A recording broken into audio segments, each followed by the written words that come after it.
बेंगलुरु के वेलेंसिया में एमएलसी ऐवान डिसोजा की रिहाइशगाह पर 21 अगस्त की रात कुछ शराबपसंदों ने पथराव किया।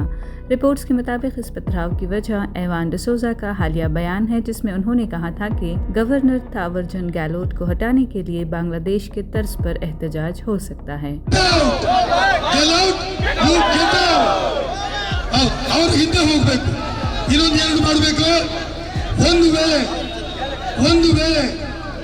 ಅವರು ಹಿಂದಕ್ಕೆ ಕರೆಸದೇ ಇದ್ರೆ, ರಾಜ್ಯಪಾಲರನ್ನು ರಾಷ್ಟ್ರಪತಿಗಳು ಹಿಂದಕ್ಕೆ ಕರೆಸದೇ ಇದ್ರೆ, ಬಾಂಗ್ಲಾದೇಶದಲ್ಲಿ ಬಾಂಗ್ಲಾದೇಶ ಅಧ್ಯಕ್ಷರು ರಾತ್ರಿ ಓಡಿ ಹೋದ್ರಲ್ಲ, ಅದೇ ಪರಿಸ್ಥಿತಿ ಗವರ್ನರ್ ಆಫೀಸ್ಗೆ ಬರ್ತದೆ ಅಂತ ಹೇಳುವುದನ್ನ ಹೇಳಲಿಕ್ಕೆ ಬಯಸ್ತೇವೆ.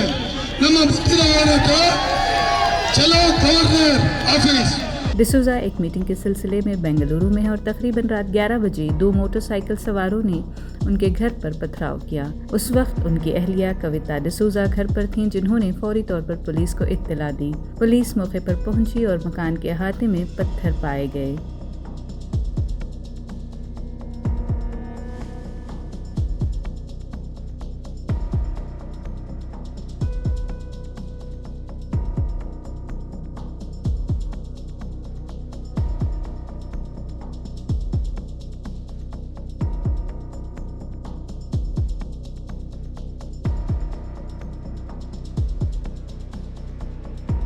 सीसीटीवी फुटेज में 2 अफराद को मोटरसाइकिल पर और 2 को पैदल चलते हुए देखा गया, जो ऐवान डिसोजा के घर के करीब गए, पत्थर फेंके और फिर फरार हो गए। किसी के जख्मी होने की रिपोर्ट नहीं है और न ही मकान को कोई खास नुकसान पहुंचा है। पांडेश्वर थाना पुलिस तहकीकात कर रही है।